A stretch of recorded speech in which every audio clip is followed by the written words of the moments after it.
नमस्कार दोस्तों, आइए समझते हैं कोऑर्डिनेट ज्योमेट्री का। हम वीडियो नंबर 3 लेकर आए हुए हैं और सवालों को कोशिश कीजिएगा अपने पेन कॉपी लेकर नोट कर लेने के लिए।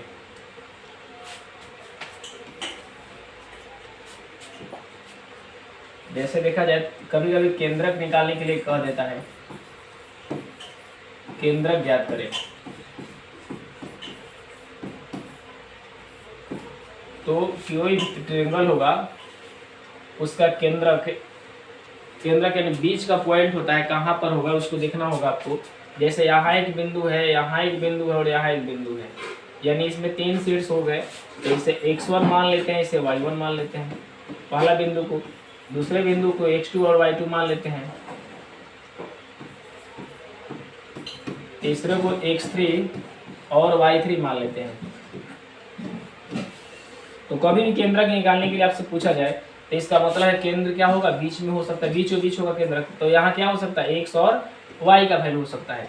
तो x और y का जो वैल्यू होगा, यानी x y का जो वैल्यू होगा, तो x का वैल्यू जो होगा x1 plus x2 plus x3, यानी तीनों बिंदु को x की पोजीशन को जोड़ लेते हैं और 3 से डिवाइड कर लेते हैं। ठीक, उसी तरह से y का जो पोजीशन होगा y1 plus y2 plus y3 होगा और डिवाइडेड बाई 3 होगा। तो आप इस तरह से इसका केंद्रक निकाल सकते हैं। जैसे मैं आपके लिए एक छोटा सा सवाल लेकर आपको हल करके दिखा देता हूँ। जैसे यहाँ अगर सवाल आपसे पूछा जाए त्रिभुज का 3 शीर्ष, जैसे 3 2 4 6 तथा -2 5 है, तो केंद्रक क्या होगा। तो केंद्रक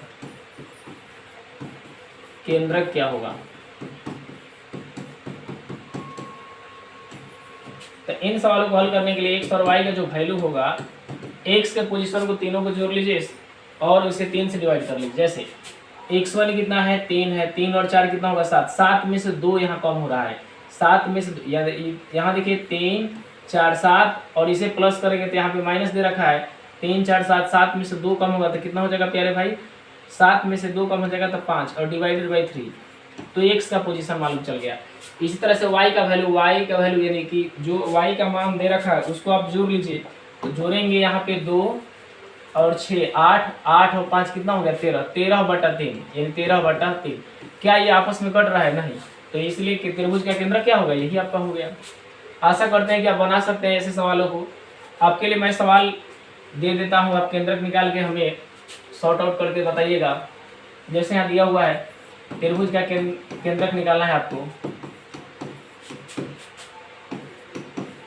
आपको ये त्रिभुज का केंद्रक निकाल के आपको हमें बताना होगा कि कितना कितना आंसर इसका आएगा।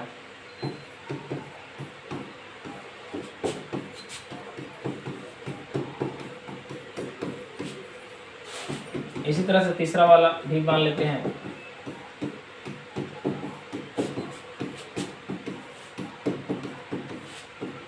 अगर ऐसा आपसे नहीं बन पा रहा है तो आप जरूर कमेंट बॉक्स में कमेंट करिएगा और हम आपके कमेंट का वेट करते हैं।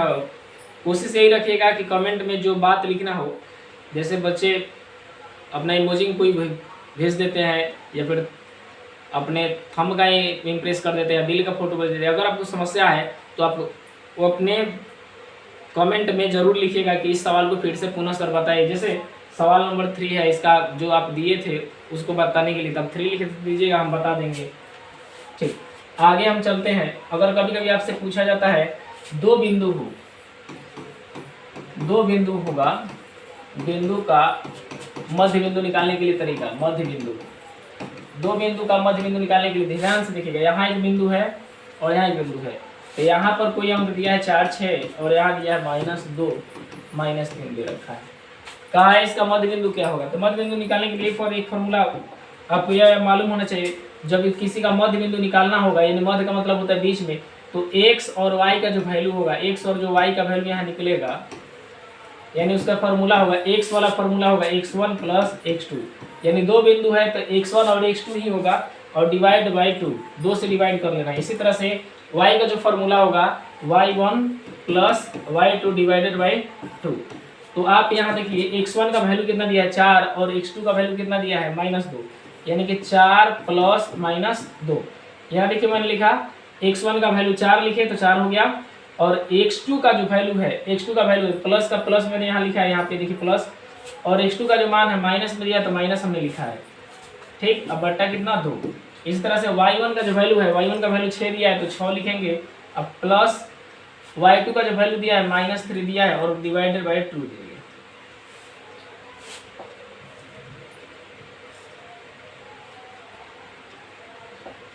देखिएगा यहाँ प्लस और माइनस क्या होगा, माइनस होता है, जोड़ और घटाओ, घटाओ का चिन्ह होता है, यानी 4 में से 2 घट जाएगा तो 2 बचेगा, 2/2।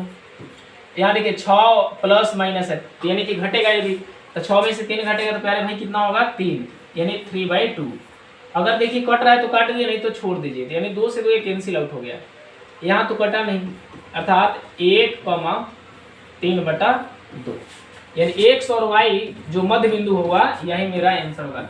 इसमें इकाई और मात्रक लिखने की कोई जरूरत ही नहीं है। इस तरह से ऐसे सवालों को आप आसानी से बना सकते हैं। कभी कभी हम ऐसा सवाल देके ऑब्जेक्टिव में आसान कर देता है, आप कभी भी शॉर्ट आउट करके बना सकते हैं, यानी दोनों बिंदुओं का करिए, जोड़िए और 2 से डिवाइड कर लिए, जल्दी आंसर आएगा। इतने ज़्यादा जाने की जरूरत कोई नहीं है। आइए हम इसके लिए आपको 1-2 सवाल और देते हैं। आप अगर मान के चलिए दोनों में ही माइनस हो तथा -8 -14 का मध्य बिंदु, तो मैंने अभी बताया आपको कि x और y का जो मान होगा, x जो y का मान होगा, यानी x1 + x2 डिवाइडेड बाई 2, फिर y1 + y2 2 से भाग देना है। x1 का मान -6 प्लस x2 का मान जो दिया है, यहाँ ये x1 हुआ, ये वाला x2 हुआ, -8 कितना 2, फिर y1 का मान देखिए -4 दिया है, प्लस y2 का मान कितना दिया है -14 दिया है। अब बट्टा में लिखना है 2। यहाँ प्लस और माइनस होके क्या हो जाएगा, यहाँ प्लस और माइनस दर्शाता है केवल माइनस को, यानी 6 के आगे माइनस हुआ, 8 के आगे माइनस हुआ, तो माइनस और माइनस आप जानते हैं कि ऑलरेडी जोड़ लिया जाता है। माइनस माइनस जोड़ेंगे तो कितना होगा -14, अर्थात हो गया -14/2। यहाँ देखिए यहाँ भी दिखाई दे रहा है प्लस और माइनस, प्लस माइनस अपने में क्या हो जाएगा, डायरेक्ट माइनस लिखेगा, यानी 4 के सामने माइनस और 14 के सामने माइनस है, माइनस और माइनस जोड़ लीजिए और चिन्ह किस कर दीजिएगा, माइनस कर दीजिएगा, यानी 14 4 कितना हो गया -18 बटा कितना 2 के बारह से कैंसिल हो जाएगा, कितना बार में 7 बार में, -7 बार में, यहाँ भी 2 के बारह से कटेगा, कितना बार में -9 बार में। तो जो x और y का वो मध्य बिंदु हुआ, कितना आ गया आपका आ गया -7, -9, यही आपका करेक्ट आंसर होगा।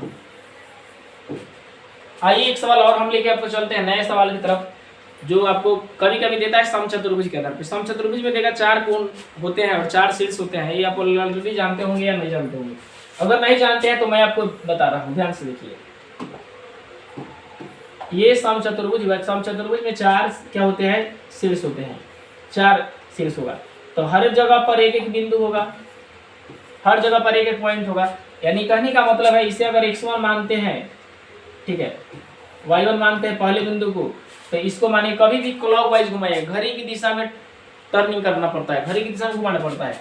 इसे मान लेते हैं x2 और y2, इसे मान लेते हैं x3 y3, इसे मान लेते हैं x4 और y4। ठीक, अगर इसका केंद्र ज्ञात करना होता है, जैसे कभी कभी p का वैल्यू कर देगा, k का वैल्यू कर देगा, ठीक है ना, जैसे सवाल में आपको दे दिया जाए, अगर एनसीईआरटी बुक के आधार पर अगर देखा जाए, इसको सवाल में कभी वैसा ही देता है, जैसे देगा बिंदु 2 3 4 6 -4 6 मान लीजिए, सी दे दिया पी के और डी दे दिया -6 3 चतुर्भुज के शीर्ष हैं, तो P का यहाँ पी और के लिखा गया, पी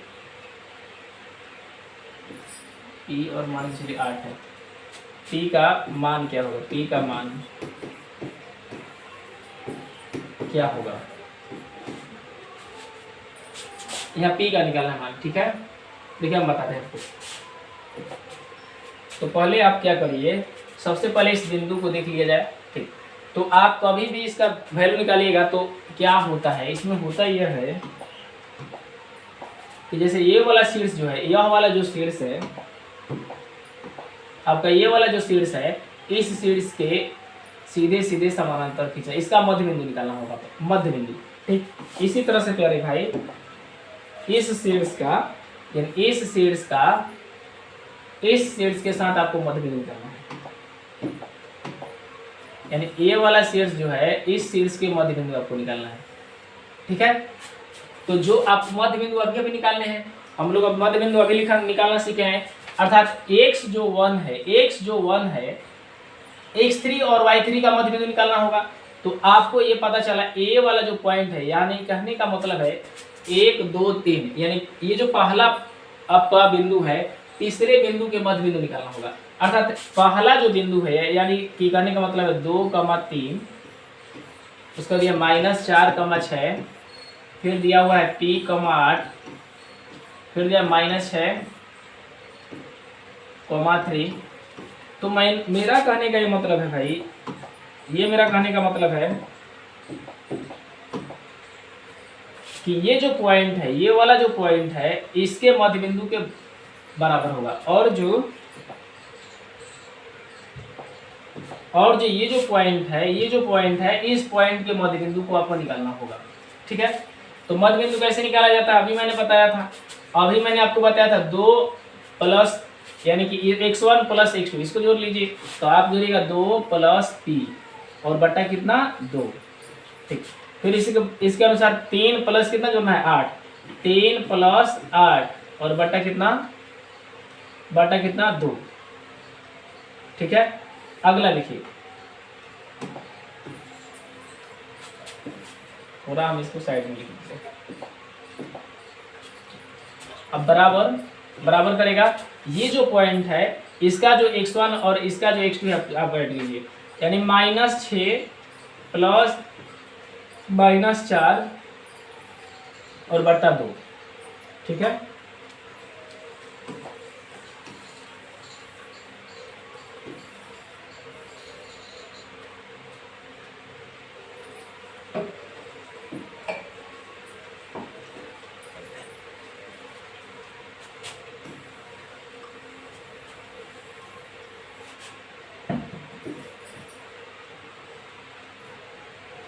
चलिए देखते हैं, और 6 और 3 जोड़ना है, यानी कि 6 प्लस 3 अब बटा कितना 2, ये आपको ऐसे करना है। तो इस सवाल का आंसर हम इस आधार पे करेंगे, ठीक।